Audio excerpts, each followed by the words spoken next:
Hello, I'm Mark Payne. Welcome to History Alive. History Alive is a program of the West Virginia Humanities Council that brings historical figures to life through portrayals by presenters who have conducted thorough research into their character. These presentations are both entertaining and educational. The Humanities Council makes these characters available to nonprofit organizations across West Virginia, such as schools, libraries, historical societies, and a wide range of civic groups. Their presentation fee is paid by the Council, and we ask only that their travel costs be covered by the host group. History Alive is designed as an interactive experience between the character and the audience. We encourage your organization or school to host a presentation and bring a figure from history for a visit with your audience or students. Having someone like Booker T. Washington or Ann Bailey come to speak to your group can breathe life into these historical figures and make them more real. Nothing compares to the live, in-person visit. Each presentation consists of 3 parts: a monologue, a question-answer session with the character, and then the presenter breaks character to answer questions about how he or she conducted their research. The 15 presenters on our History Alive roster have researched a variety of sources such as diaries, journals, letters, official documents, autobiographies, and the research of other scholars in developing their character. A History Live presentation is not a play. It is very much an audience participation event that relies on interaction between the audience and the character.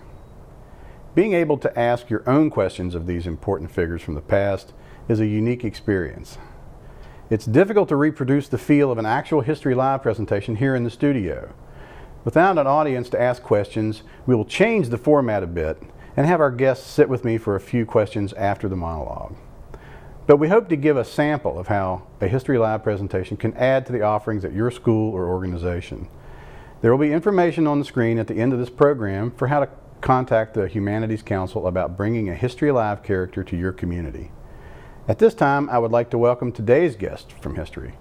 We are pleased to have with us in the studio Ann Bailey. My name is Ann Hennessy Trotter Bailey, though some folks around here refer to me as Mad Ann. They dare not do it to me face. The Indians, on the other hand, call me the Great White Squaw of the Kanawha, and they think that I lead a charmed life and that the Great Spirit watches over me. And it's probably due to that fact that I'm alive and breathing here today. I was born over in England, Liverpool to be exact. Can't even remember exactly when I was born. I do remember me Ma and Pa taking me up to London when I was about 5 years old, I suppose. They were the execution of the traitorous Scotsman, Lord Lovat, and they chopped his head off for acts against King George. And of course, everyone knows that that happened in the year of our Lord, 1747. And I expect I was about 5 years old or so. My father was a soldier for the Duke of Marlborough, died in the Battle of Blenheim. And me ma caught the fever, I suppose, when I was a lass of 17 or so. Now, there weren't much future for a girl like myself over in Liverpool in those times. Listen, I wanted to be a servant girl for some rich folk or so. I'd always heard about the New World across the ocean ever since I've been knee-high to a grasshopper.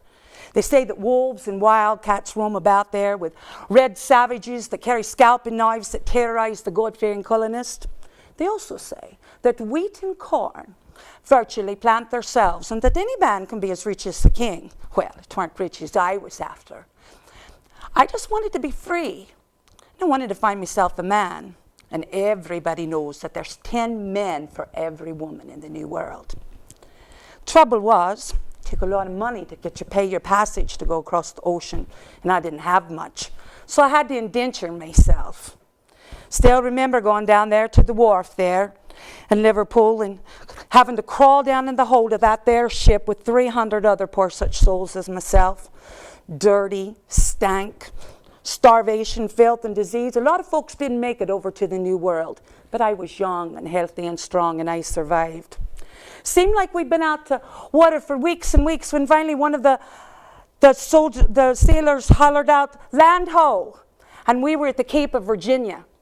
Sailed up the James River there, and outside of Jamestown they put down anchor. Went in for our first real meal in weeks, and I can still remember my first meal here in the New World. Pigeon pie, corn cakes, cider and ale.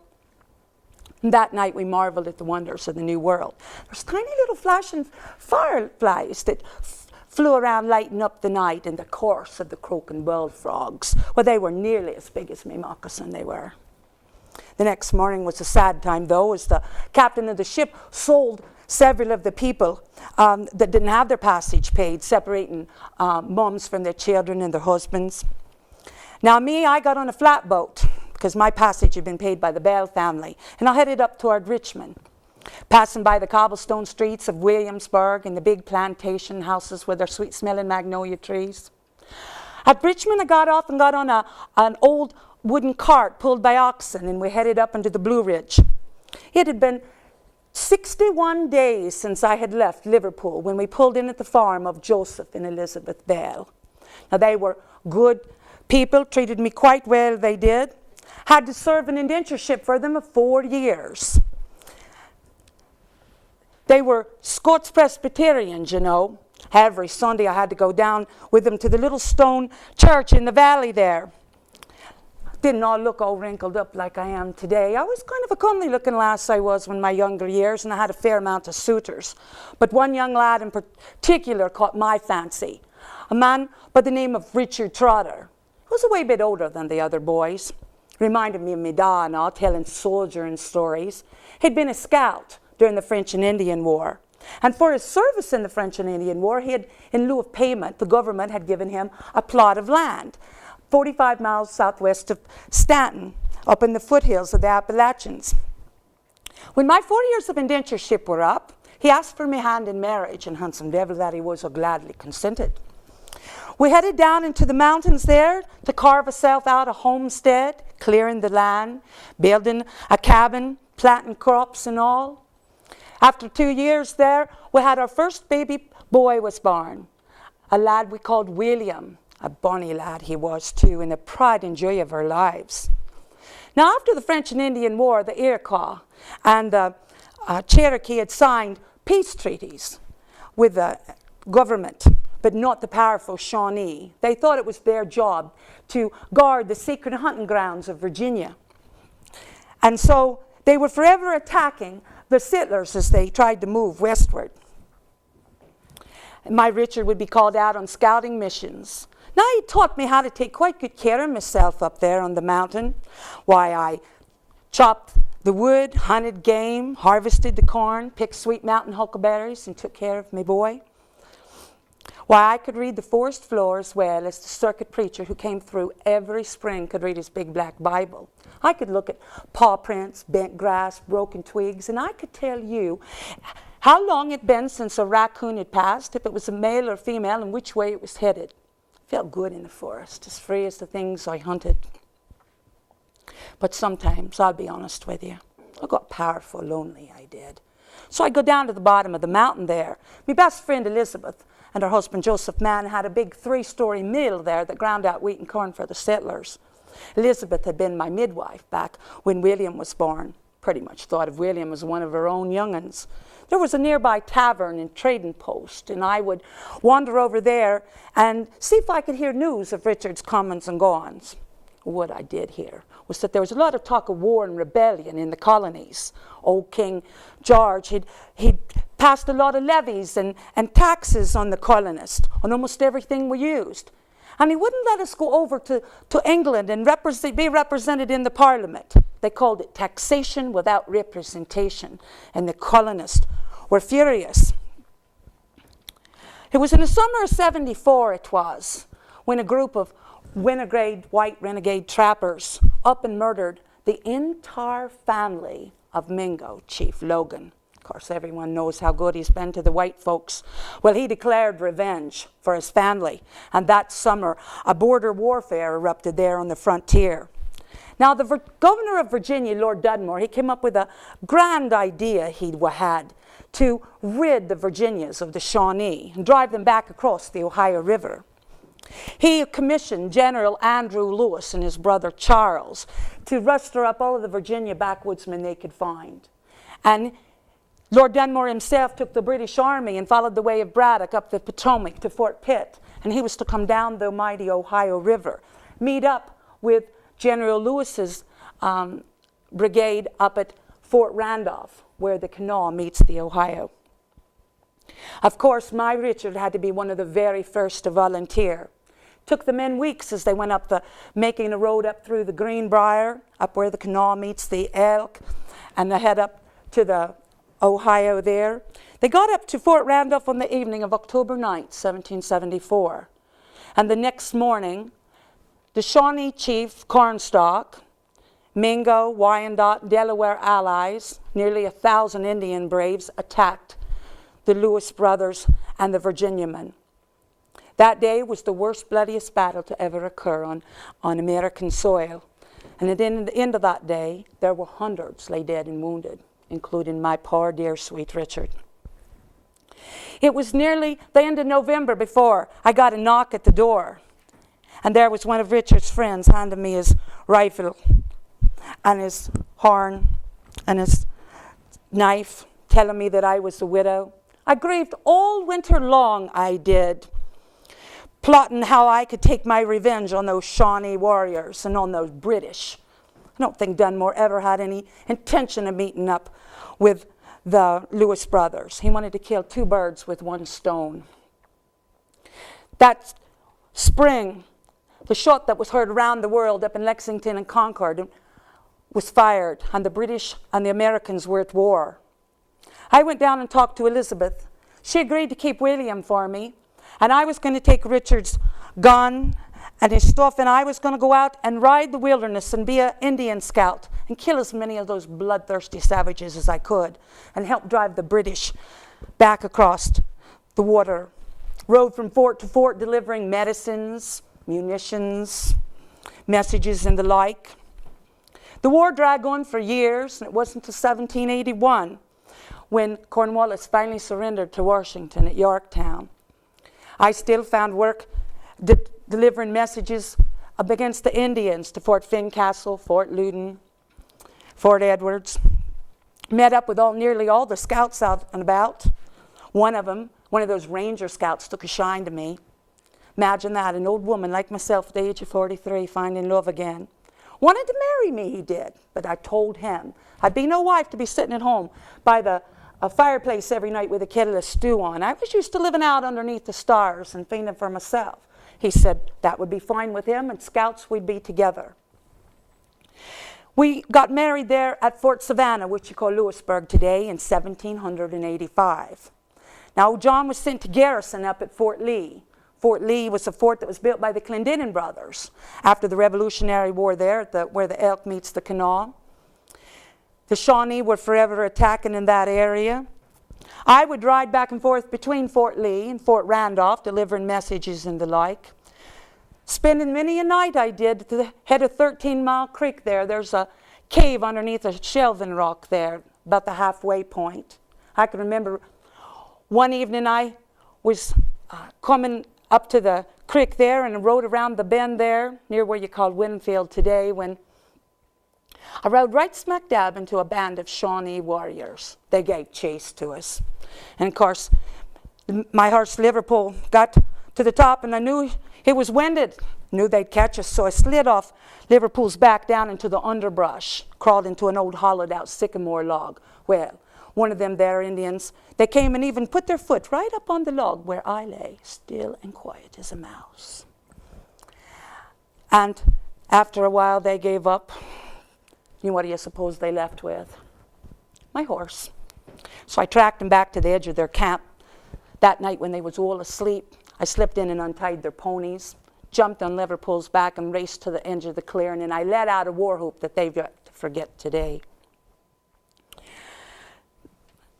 In 1791, I remember once the sentry there hollered out that the Shawnee had us surrounded at Fort Lee, and Clendenin said that we were low on gunpowder.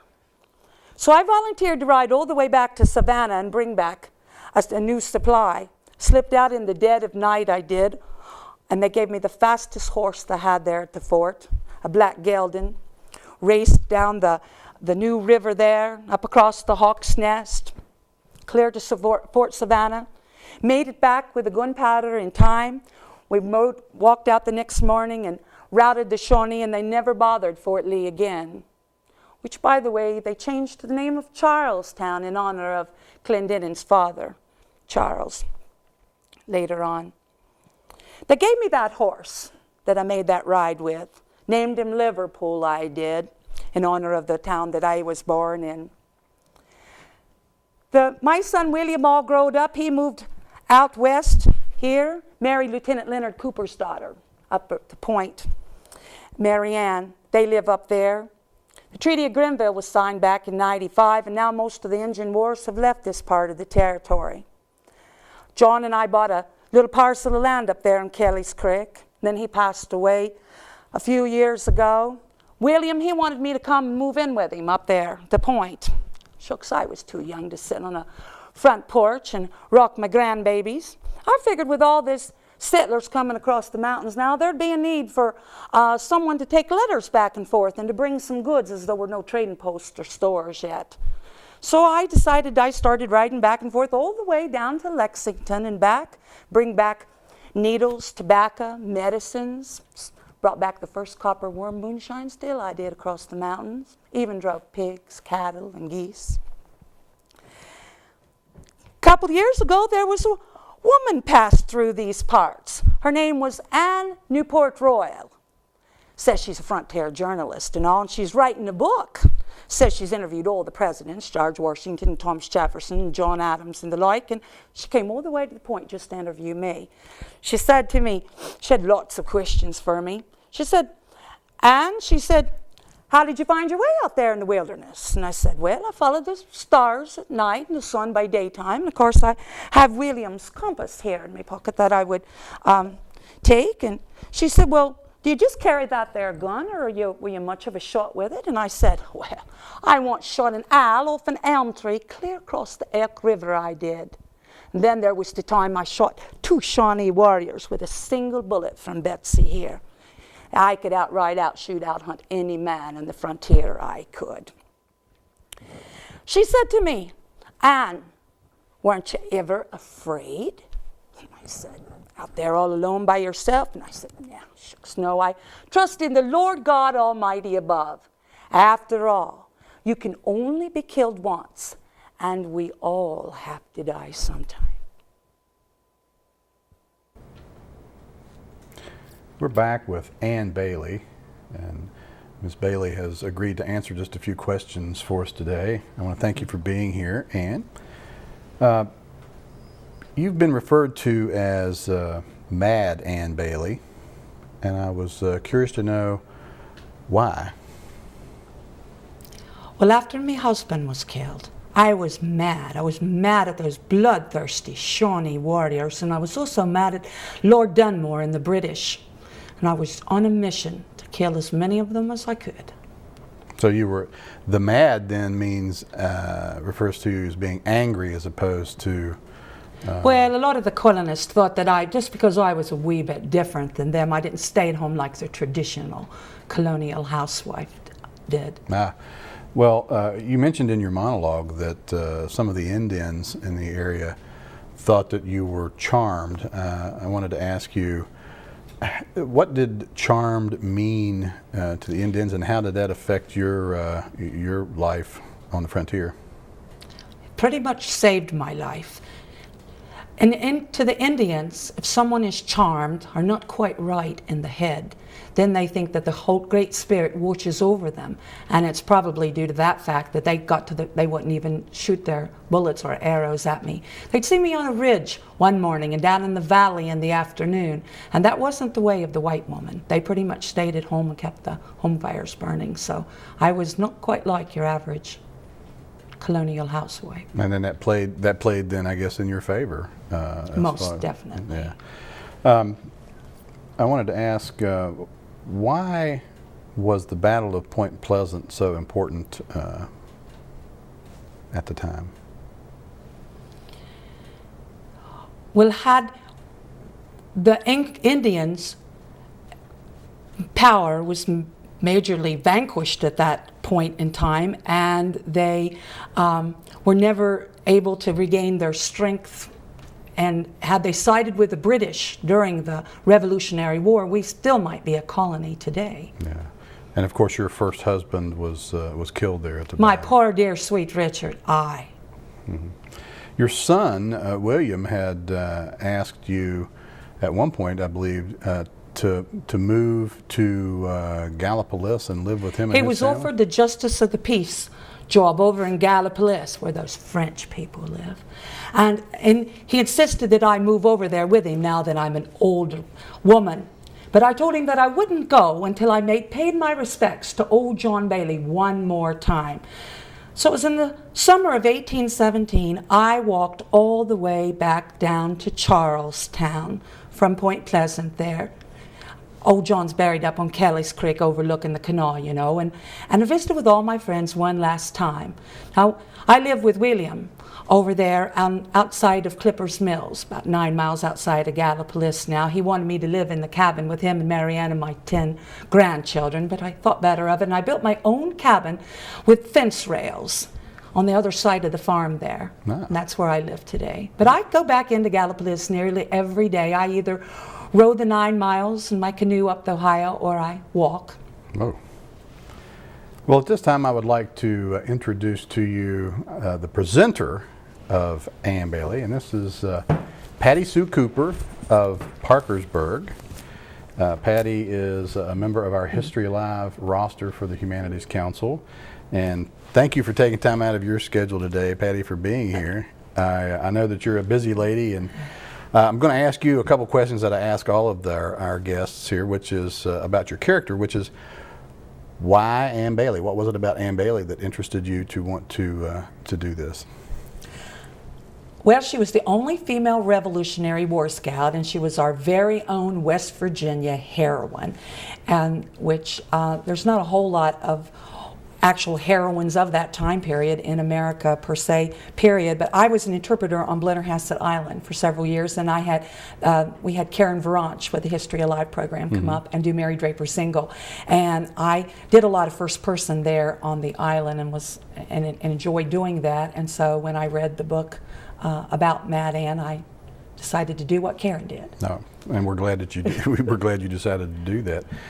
So how did you go about organizing your research to find out more about Ann Bailey and develop your character like you have? The first thing I did was I went and visited Point Pleasant Battlefield Monument State Park at Point Pleasant there, also called Tuindee, which is a Wyandot word meaning the point of two rivers, and to find out first of all if anyone else was doing Ann Bailey, and they said no one had ever been there doing any research. That was where she's buried at, and her body was brought back there in 1901 from over in Ohio. And I went down to the archives here in Charleston at the Cultural Center and looked up everything I could look up on her. I tried to travel her route. She rode the Midland Trail. I went down to Covington, Virginia, and Falling Springs Mountain is where her and Richard had their hilltop farm. Actually stood right up on top of the hill there at Falling Springs Waterfall and looked at, it's still rugged territory down there. It's still rugged today. I can only imagine what it must have been like back when she was riding it. So I would imagine that you traveling the route and seeing some of the landscape that she had seen herself, probably, do you feel that really gives you a little more insight and a better feel for Oh, her definitely. character? Every time I'm down that way, I'm awed at the majesty and still the ruggedness of that area still today. So it just really gives you more a feel for it, to see what it's like. I stayed at Hawks Nest State Park there and see what it was like the fog of the morning and what it was like to look down over the gorge. And real early of a morning I went out and looked and that sort of thing. I know that you actually do several characters, not all of them associated with the History Alive, our History Alive program, but you, like a lot of our History Alive folks, do this all over the place, all over the really all over the country, and certainly this part of the country and along the east. About how many different characters do you do in sort of a historical characterizations? Well, Mad Ann Bailey was my first, and probably the one that I probably loved the best. And I found people kept wanting me to come back, and so you needed different time periods, and so I tried to pick different ladies from different time periods. All of the women that I do are ones that I'm madly in love with. Betsy Ross. I tried to pick several West Virginia characters like Eleanor Roosevelt, Anna Jarvis, Bellboy the Confederate Spy. I'm the Victorian schoolmarm at the one-room schoolhouse. I do a lot of school programs. Mary Jameson. I'm working on Harriet Beecher Stowe right now. You're a busy lady.